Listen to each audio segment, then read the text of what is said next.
You probably know juicy. this already, but a lot of people talk about your song selections. Everybody wants the view, nobody wants to climb. Every time I've seen you, I know it's only been 3 times, but you're always wearing a tank top. Yeah, we work for it, right? I actually ended up hurting my lower back. That put me out for 6 weeks out of the gym. That really drove my relationship with training and fitness and myself because I was destroying myself. That one injury changed my life forever. I'm glad I went through it so I can teach my clients what not to do. There's Tyler. What's up, bro? How you feeling? You okay? Yeah, I feel better. This is my videographer, Nut. What's up, bro? Nice to meet you. He's Thai too. Yeah. Alright, I'm my back there. Sure. I'll do yours today? Yeah, sure. I was saying, I think leg day is the ultimate mental fortitude test for me because it's so fucking hard and you never really feel like coming, but you just have to because breaking a promise to yourself is way worse.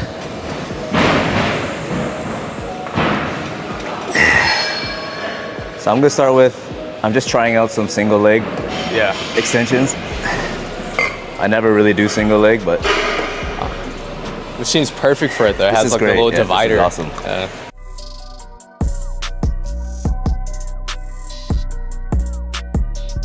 Here with a casual introduction. What's Tyler good, people? Path. My name is Tyler Path. As you may have seen me on social media, I'm here in Bangkok for a month, and I'm gonna be joining Darren on this leg day today.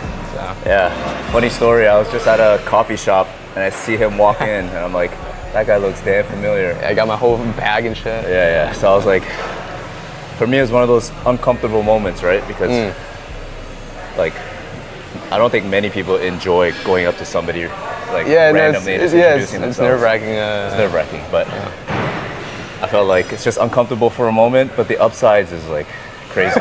You know, I meet you, and now we're doing a workout. Yeah. You're a cool guy, so if you have somebody you want to meet, just fucking go shoot up your to shot, them. dude. Yeah, you have nothing to lose. I think everyone would agree with this, but like, I feel like older machines are better than newer ones. And they feel a lot better. Yeah. So how old are you now, Tyler? 25? Yeah, I'm 25. When did you start working out? 16, so 9.5 years ago. Okay. That's like, well, 16's like, that's when I started working out consistently. Consistently. But originally, I got into working out because of track and field. So I would runner. Yeah, I did sprints. So first time I like actually lifted weights was like 14, but I didn't take it serious for the first 2 years. Nobody does. Yeah. I remember lifting 80 pounds shoulder press when I was like 17. Like dumbbells. But obviously I was just throwing it around. Like my back was probably super curved. I was That's so decent zero to get the range weights of motion. Probably like this. Damn, 9 years already. Yeah, it's kind of. Yeah, I started around the same time as you. And I'm 38 now, so it's been a while. That's crazy, yeah. But I admittingly, I only really started getting it right maybe 5 years ago. Like learning how to train close to failure and, you know, all the mind-muscle connection shit. Yeah, I mean, I feel like it's easy to just go in and then like just throw weights around, right? But if you really want to like, know how to optimize things, make sure like you're doing things where you're not going to like predispose yourself to injury long term, it requires research like anything else. Exactly. I think it's kind of like, you know, like the iceberg model, right? Where it's like, you see the iceberg in the top, but then there's this like whole thing on the bottom. That's the learning growth, right? Exactly, yeah. Everybody wants the view, nobody wants to climb.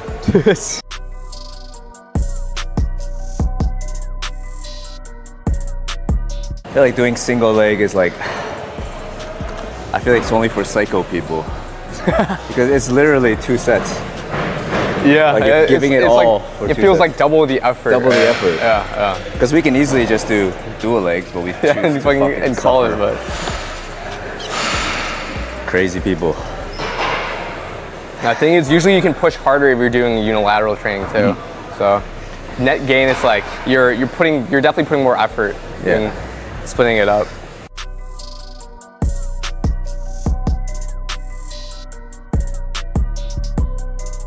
Usually start with your weaker side too, right? No, I actually started with my stronger Stronger? side. I used to do weaker side. But I see a bunch of other, coaches and influencers and trainers. You start the stronger side. They say start with the stronger side and just force your weaker side to match it. Okay. Because actually it works. I actually have to push a little bit harder, but I match it every time, and so I guess both are getting stronger. Interesting.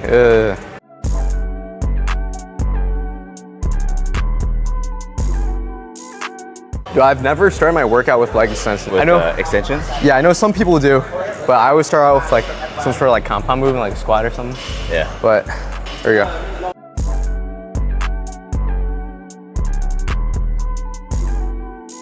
Where did you eat sushi 2 days ago? It was in it was in Saton Square, next to the Mahanakan building. Okay. But yeah, Tyler's coming off a small stomach virus from sushi. Yeah, so I'm a little sick today, so I'll keep it a little bit more chill. Probably just gonna do like half the volume, I'm thinking. Yeah. So I'm down for just 3 hard exercises. Yeah. That's it. Yeah, we're getting Tyler's gut microbiome used to Southeast Asia, baby. Yeah, dude. Getting back to your roots. If you guys are based in the States, every single time, I notice if you go to somewhere like Thailand, probably rest of Southeast Asia minus Singapore, there's usually some sort of like stomach issues everyone runs into. 100%. I'm just slightly annoyed because it's like my 3rd time here and I'm still getting it, but yeah. Could be the water too, like the water that your soup is being cooked in also got some sort of different bacteria than back home. Yeah. I think the sushi thing, I think I just left it out for too long because we were like talking a lot of stuff. It was like raw, but. So I did a like ask us a question type post. You saw it? Yeah. You probably know this already, but a lot of people talk about your song selections on your post. My what? That? Oh, my song selection. Your track selection. Oh yeah. You know that, right? Yeah. My guess is that you do that on purpose. Like you choose the same songs that people are questioning your taste, so they comment more and increase the engagement of your post. So what's the real story here? Yeah, it's not directly that, right? So the reason I'm using the songs I do is I start my content on TikTok, and TikTok is a very sound-based platform, okay? So what that means is if you choose a trending sound, I feel like that video is more likely to explode and do better in terms of views compared to if you're using like a random song, right? And so it's not exactly the fact that like people are hating on it, because that would just be a troll move. Like I wouldn't do that, but it's more so from an algorithm perspective. I think it helps push out my videos. Have you ever explained that? I have. You don't need to, but it's just when I read your comments on your posts, and somebody even asked the question to me to ask you. Like the question was. Is Tyler just trolling with his track selection, or does he actually have that kind of taste in music? No, dude, they're freaking. It's strategy, guys. Actually, low-key, Mushi's not bad though. Yeah, Tyler is at 1.5 mil followers for a reason. He doesn't just do things by accident. And I have explained this on my YouTube before, my long-form YouTube. Now in short form. Maybe one day you'll join me for sparring. This looks fun, dude. It's fun.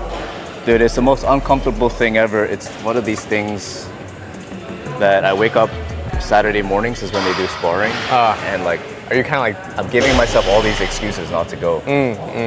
Which tells me this is why you have to go. That's why you should do it, That's a good, who likes getting punched by another man, you know? Right. Over and over and over again. I'm target practice to these guys, but that's part of like growing. You have to get stupid uncomfortable sometimes. But this is so uncomfortable. That's scary, dude. Grown-ass man grope you and like put you in the most uncomfortable situation. And I feel like when it comes to fighting sports, there's like there's clearly levels to it, right? So you're kind of like almost at the mercy of them if you're a beginner. Exactly. You want to warm up first? Sure.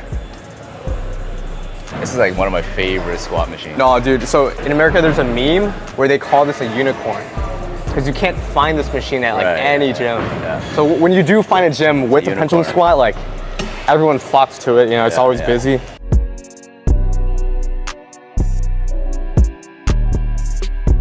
Did you ever have a standard job before going into online fitness?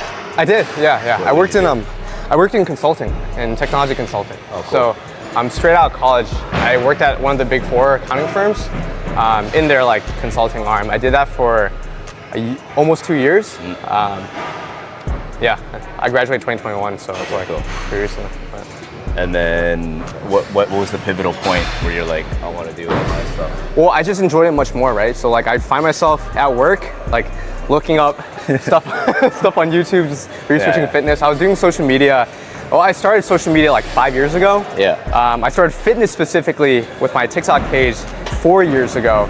So I was always kind of like doing everything on the side as well, while I was working in corporate.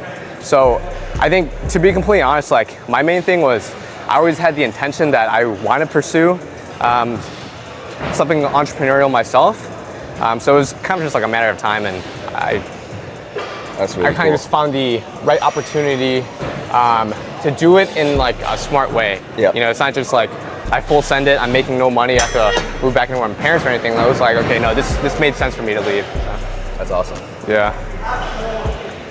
Dude, the thing about the pendulum squat is it's a humbling exercise, man. You can't really even load it that much. You don't load it that heavy. Yeah. You want to warm up with a plate? Yeah. Very humbling. I think my working set will probably be like 2.5 or something. I haven't done this in a while either, so I don't know what my working weight is yet. Yeah. Also, real quick, guys, I don't recommend this choice of footwear. I had a brain fart when I came here. I was like, on the motorbike, I was like, I'm doing legs today. Shit. Yes. Yeah, that's why I always wear my flat Vivo barefoot. Yeah, that's way better. You need something like this if you're gonna train legs. You can go barefoot, bro. True.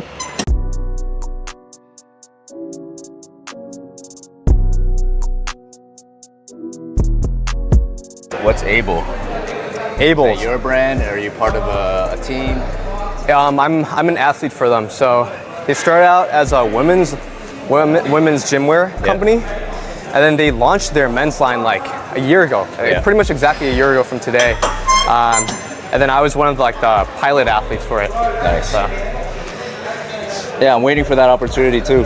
Yeah. I think it's gonna come. I need something for a guy. The fitting and the cut of the tank top matters the most to me. Like you actually have to like it, basically. Yeah. And what you can't help, bro, is you see how after you wash it, it folds. Yeah. So now your nipples are almost showing now. Yeah, dude. So I'd be walking around. I need to find material where it doesn't fold. Like this, maybe they need stitching like that. Yeah. On the dude, side. come to think of it, every time I've seen you, I know it's only been 3 times, but you're always wearing a tank top.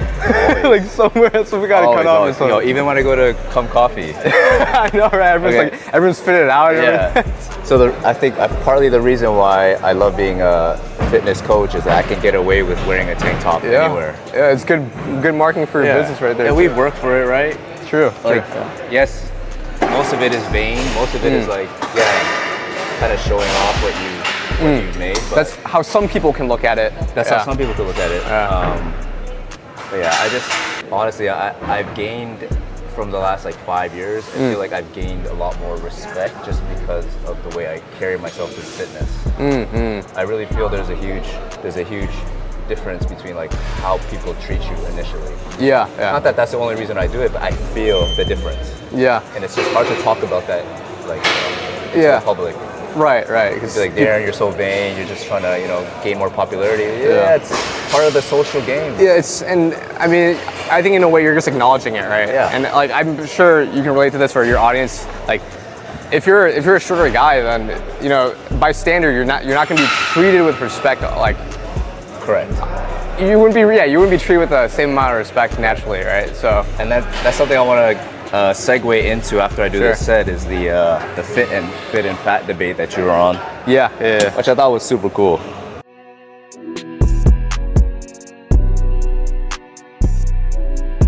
What do you feel about locking out at the top? How do you feel about it? So I think it's safe to do if you're doing it with like weight that you can handle, right? So I tend to lock out. There's no like, I don't think there's a detriment to it. I know there's a myth saying like, or I think it's a common misconception that if you lock out, like it's like bad for your joints and stuff. But like, I mean, your joints lock out all the time, right? Yeah. So I think if you almost like progressive overload with that. So let's say if you're a beginner, you just started with pendulum squat, and then you're used to locking out, as you progress in weight, it's like your joints are also kind of acclimating to that. Yes. But if if you went years without locking out, and then all of a sudden you're gonna lock out on your top set, it's probably not a good idea. Right? But I think it's also where the weight is positioned, right? Gravity, like you see all these horror videos of people doing the leg press. Yeah. The leg press as well from the bottom. Yeah. They lock out and then. And it's usually a lot of weight though. You notice that, right? So they're probably like kind of half repping it, There's and like then 30 there's like 30 plates on that shit. Right. But like if we're stacking one 45-pound plate here, and we're very we're controlling the eccentric, right? We're being very mindful of it. Then all right, I'm gonna see how this feels, and then determine if it's gonna be working set or not. That's nice. Tyler gets his feet really close to the bottom. Massive amount of range. I'm gonna make this working set. For sure.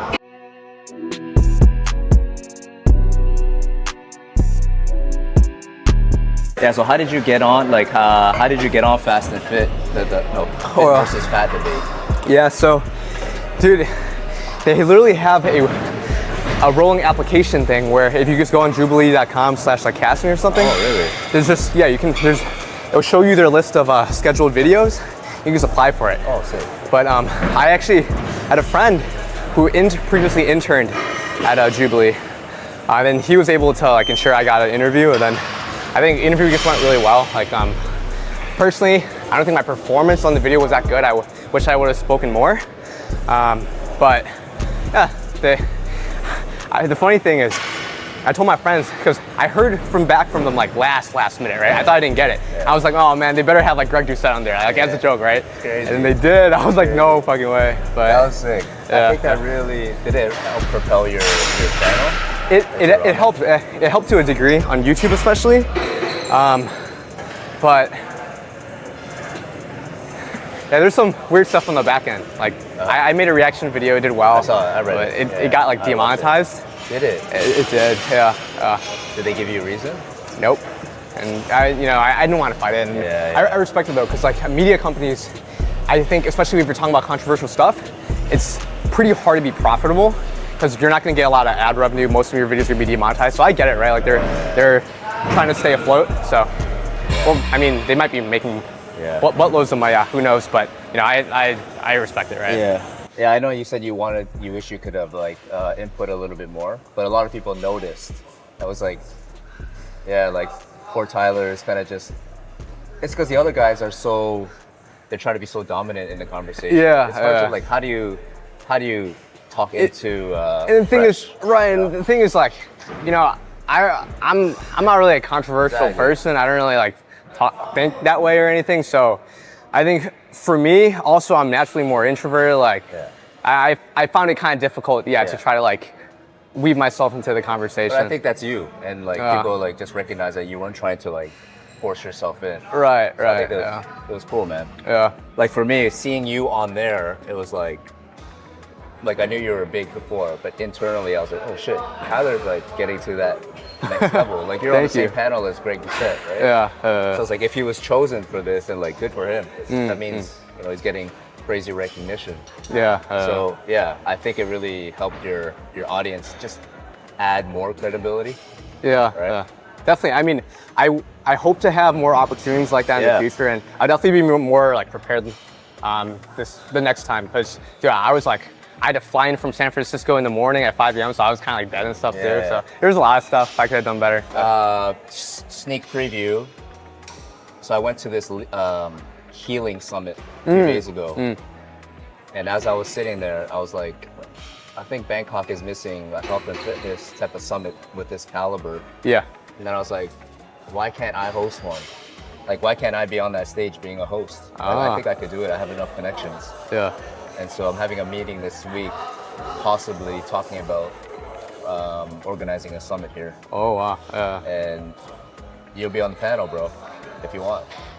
When is it going to take place? Probably 2000. I haven't even talked to the partners yet. I'm thinking 2026. Okay, yeah. So enough time. Yeah, dude, no, I'd love to. That's awesome. Because I plan to get Dr. Mike Israetel. Bro, I have a huge dream right now. Yeah. I just got to make it happen. I've already given myself permission to accomplish that type of level of event. So now I just have to take action and make it come to fruition. Yeah, that would be super dope, man. Yeah, man.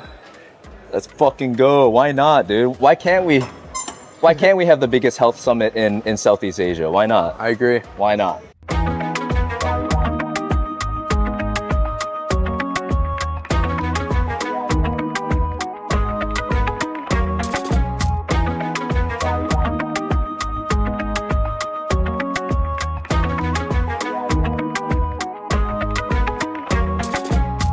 If there's one thing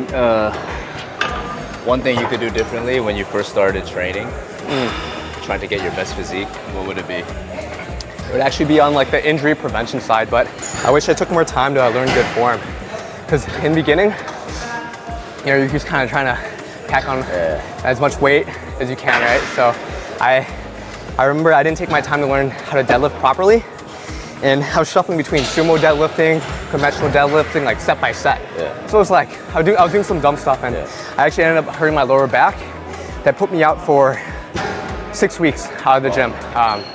And you know, when you're young, you're like, oh, you know, like, it's a part of the game, right? Like, you're supposed to get injured, this type of mentality, right? So stupid. But little did I know that that one injury would like change my life forever, because to this day, I still get lower back pain, right? Yeah. Now, it's manageable, right? It's not terrible or anything. But like, I think a lot of people, especially if they start younger, they don't think about, okay, like the long-term repercussions of getting injured. They think, okay, it's a set time. Like I'll be hurt for a month, 3 months, whatever, right? But that it potentially can linger for the rest of your life. 100%. So I think it's something that should be taken like extremely seriously. 100%. That's a good lesson. Yeah. Real quick, what would be yours? Not so much training, but just the principle of thinking certain types of exercise and intensity and heart rate burn body fat, right?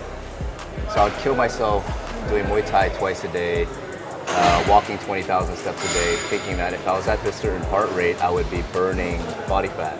Because that's what everybody's telling me on social media. Yeah. And that really drove my relationship with training and fitness and myself, like, you know, rock bottom, because I was destroying myself, destroying my body and not nourishing myself properly, because at the same time I was doing keto and low carb and, you know, not nourishing myself. And so, yeah, if I could turn back time, I would recommend that everybody just learn and understand about calories and macronutrients first, and how the mechanism behind fat loss works before you do something. Yeah. Right? So burning fat and losing fat are totally different things, right? If I walk right now on an incline, I will burn the fatty acids from my diet in my bloodstream.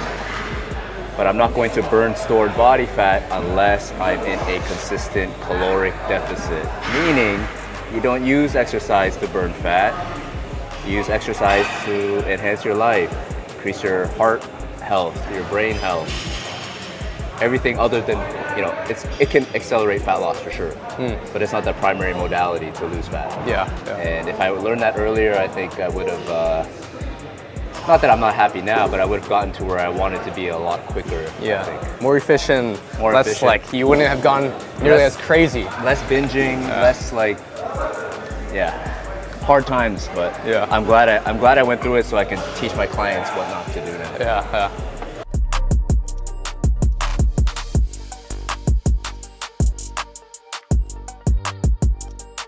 How about Greg? I imagine he's a really nice guy. Greg. So I don't watch a lot of like fitness YouTube nowadays or anything, but not gonna lie, like if I had to choose one person I'm a fan of, it's Greg Doucette. Like I'm a big fan of his, and dude, he was super chill. Like he's actually a really cool guy. I imagine. Not annoying at all, very down to earth. So you want to do an RDL? Want to do what? What do you want to do? Or a split squat? RDL would be good. Yeah, split squat is some hamstring exercise. Dumbbell or barbell? I personally like dumbbell because I could go sideways. My form is a lot better. I've always had trouble perfecting my form on an RDL. So I always used to use a lot of lower back. Maybe if you can see. I'm trying to get just a stretch in my glute. And as soon as I feel that hamstring stretch, I'm back up. What do you think? I do something very similar, I basically think about like how far I can sit my hips back. Yeah, that's what I'm trying to do. And I just end the range of motion there. Right there for me is actually. For me, I actually end up stopping a little bit higher right there. Okay. Yeah, just because after like you sit your hips back to a certain degree, it's the only other move, like in order to go lower, it's your lower back is kind of like dipping lower, right? So, but personally, yeah, I only do it that way because again, like I have like lower back issues. True.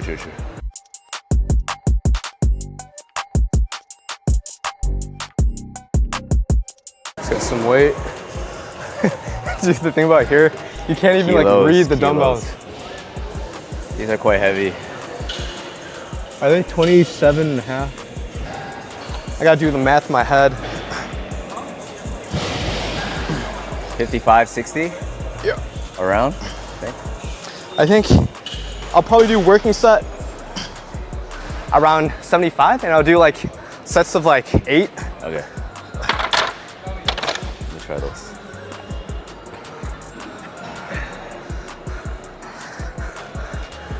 That was 75 pounds, by the way, not kg. Yeah.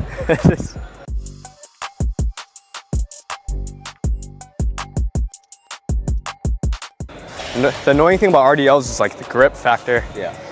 And personally, it's a bias of mine, but I don't like using lifting straps. Like they're kind of, I found them kind of like a nuisance to put on. Really? Yeah. I don't know, I'm just. They're annoying for me, but I use them for RDLs for sure. Yeah.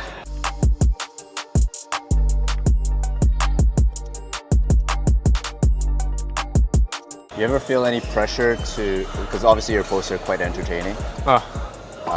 Entertaining and educational. Do you ever feel pressure to keep the entertainment value up?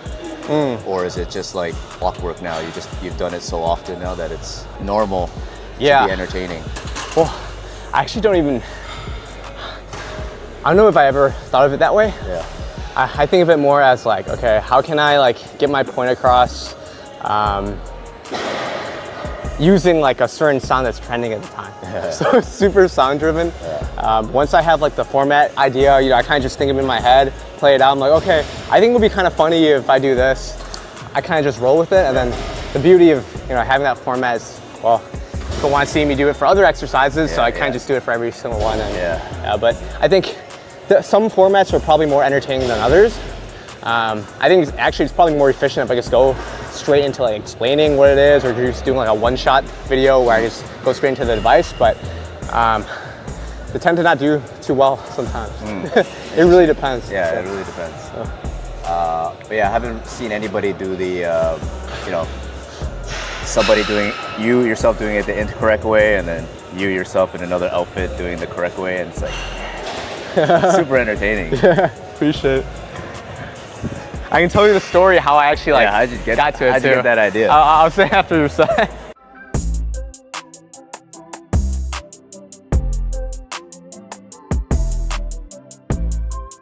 See how he's like kind of pausing at the bottom? That is a really good idea to do, just because that bottom part is gonna be where the hamstrings are gonna be the most stretched. But yeah, so the first like style video I made of this was almost 2 years ago now, but do you know Argan Bai? He's like the Sigma guy. Like he'd make the faces like. I think I know. I think he's from either Kyrgyzstan or one of the Kazakh countries. Okay. But at the time, he was like blowing up, getting so like literally 100 million views. It's like the peak of his rise, right? He was doing the whole like Sigma face format where they'll do something Sigma and he'll like do that thing, right? So I remember I saw that video. I was with my girlfriend. I'm like, I have an idea with this. What if I could do this for fitness? And I was like practicing the face like before I actually filmed it. And I told my girlfriend, I'm like, look, like I'm telling you, this is gonna be a good idea. I think it's gonna pop off. And I think the original video was like me doing, me holding the eccentric on a bicep curl. And like within a day that got to 1 million views. I'm like, okay, works. This is a good idea, right? Yeah. And this is the one big thing that changed though, because I gained most of my following within the past 2 years. And the big thing is I've had videos get like 1 million views in the past, but I would get a video that would get 1 million views in the past, and then I'd be like, okay, cool, move on to the next thing, right? Yeah. But this time I was like, wait, let me like actually double down on the idea, right? And I think logically, from an algorithm perspective, it makes sense. If TikTok sees that you have a video using a certain sound that's a certain length, blow up in the past before, and you post another video with it, they're more likely to, I rationalize as they're more likely to push that video out too, because you've done something similar that blew up in the past, right? Yeah. So, yeah, I just rolled with that. And just kind of finding different sounds and just doing the same thing. That's good insight for content creators. Yeah. I fall into the trap too sometimes. You want to make such diverse type of content. When something blows up, you're like, oh yeah, cool, man, it blew up. Let's, whatever, just continue with the content calendar. Exactly. Yeah. But no, like, find out why people like that. Right, Was it the hook? Was it the duration? Was it the music? Was it the style? Was it your delivery? Was it the call to action? And then yes, double down. Exactly. And see if it works again. And likely will. Yeah, and after a while, people like kind of come to see you, like they expect a certain thing from you, right? Like they're like, if they see me, they're like, okay, he's gonna give me fitness advice and make like a weird face and use like an annoying sound. Annoying sound. And I think the kind of hardest part about it and why I didn't do it in the past was, you know, if you by your 5th video, you're gonna get comments like bro, like change up the sound, this is boring or whatever, right? But I don't know, sometimes you kind of just have to just stick to your hypothesis. Yes. Because again, your video might not be shown to the same people every time, right? Exactly. So just because it annoys a group of people, like it could help a million other people that have never seen you before. Exactly. So fuck those people.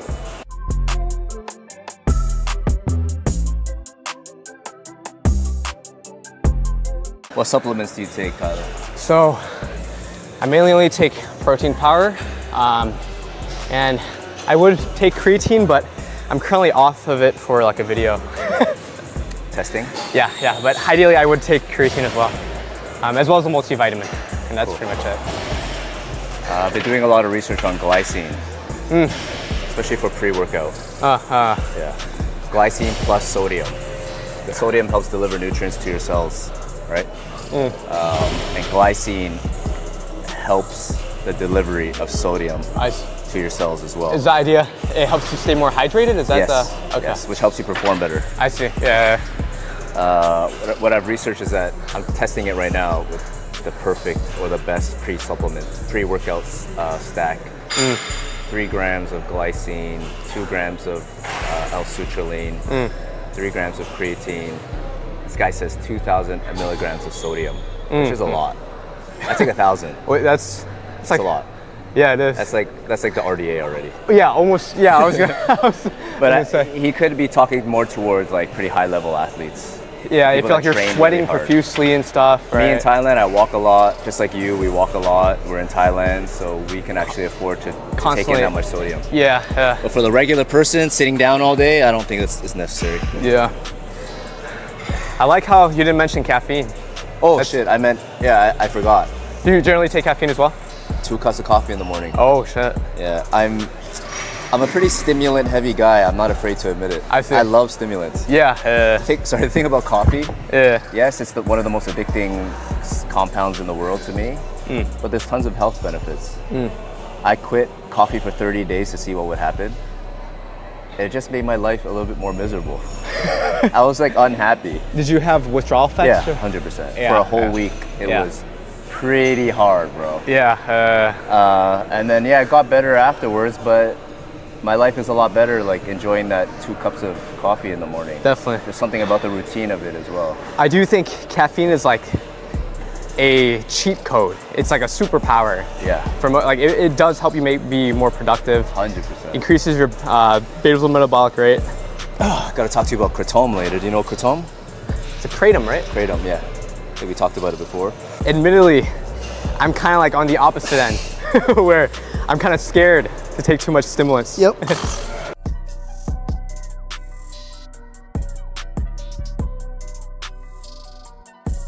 Yeah, for me, if it doesn't affect my sleep, then I am all good.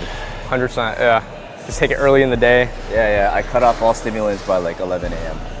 That's good. No That's caffeine past 11. Because I get up at 6, bro, so 2 cups of coffee in the span of 5 hours I think that's okay for me. Yeah. That's 2 working sets, bro. I'm done. How about you? But you want to finish off with like a seated hamstring curl? Sure. Cool. Yeah, for me, caffeine, if I take it on consecutive days, Yeah. let's say the next day I don't take it, I get like the worst headache in the evening every single time, man. Oh, wow. In the like, evening? I'm quite, I think I'm quite like sensitive to withdrawal effects from it. You want to use this Planet Fitness machine right here? Yeah, sure.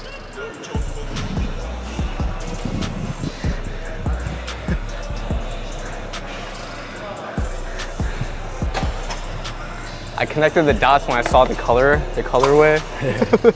How many more weeks do you have in Thailand? I have 8 days. 8 days. So 1 more week, pretty much. Did you enjoy the trip so far? I have.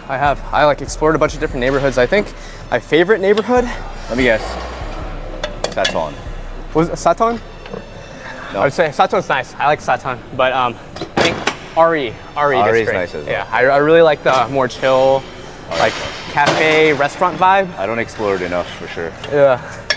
And for me, like, I don't party or anything anymore, so I don't really care for like bars and stuff. Yeah. Only thing they're missing is a muscle factor. So I'm actually gonna do a thing where I'm gonna start hunched over here, and then once I like fail over here, I'm gonna push myself back and should be able to get like maybe 1 to 3 more reps. Okay.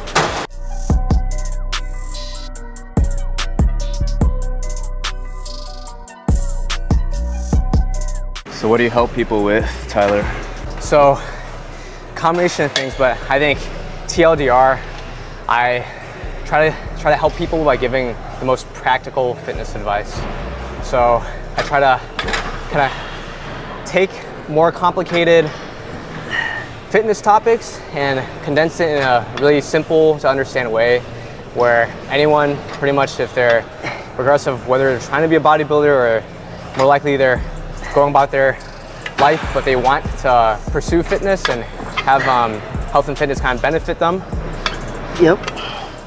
That's kind of like the target people I try to help. You do one-on-one coaching? I do, yeah.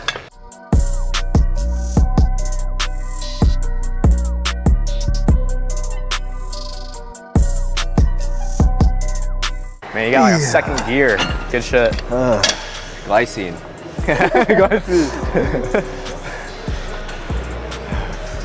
Might have to hop on that, man. Yeah, maybe I'll come up with my own supplement. Yeah. I think going to hydration the stuff. hydration stuff is, I think it's an underserved area right now. I mean, LMNT is the boss in America, but you can't get it here. They refuse to actually ship it here. Export it. I didn't know that. Too many regulations, I guess, in Thailand.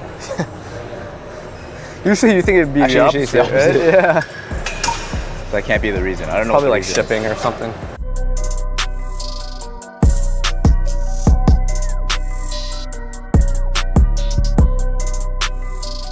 What's like the most common objection or excuse that clients give you for not being able to, let's say, follow through with your program? Do you ever run into that situation? Yeah, it's usually time or energy. So I think they kind of go hand in hand, right?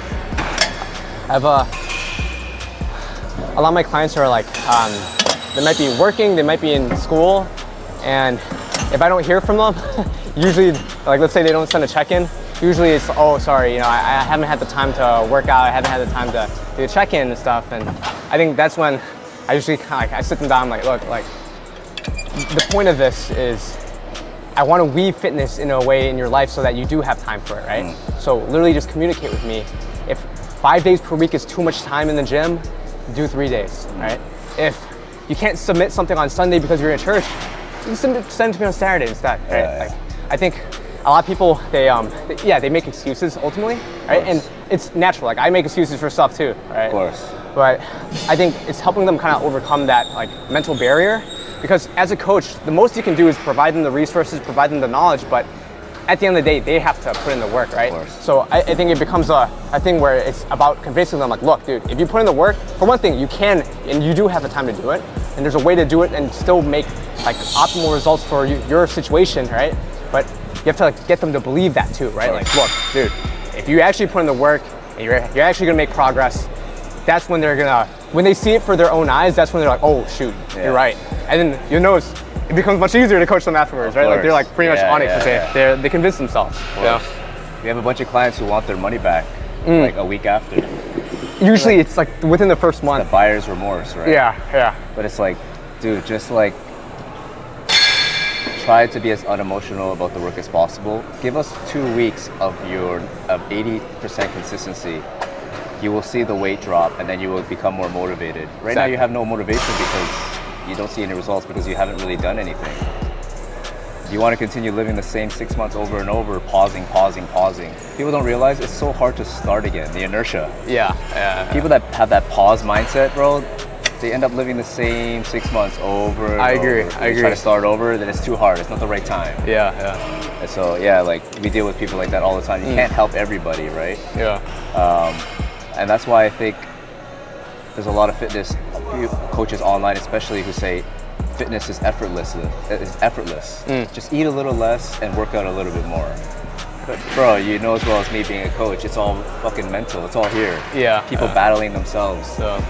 Inner dialogue is really negative, and so as coaches we have to get them to weave through that. Yeah. If you don't weave through that, no nutrition program is ever going to work. Yeah. It's almost like you're coaching them on mindset first before you can coach them on we're like basically life coaches and a source for clients to vent about their personal problems sometimes. And that's just part of the process sometimes of healing. Yeah.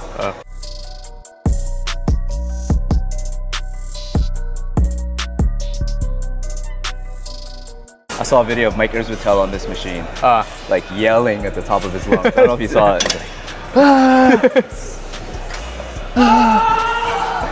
Good workout, bro. Where can people find you? I'm sure people have found you already, but tell them again. Yeah. You can find me on YouTube, TikTok, IG, at Tyler Path. On IG, it's Path Rodesha, but if you simply search up Tyler Path, you can find me on all those socials. We will put your name on here. Yes, sir. Great workout, bro. Great running into you. The universe never makes mistakes. I think we're meant to have this collaboration. And, more in the future. Yeah, no, I appreciate you having me come on, man. Yeah, it was great. Thanks, bro. Bye, guys.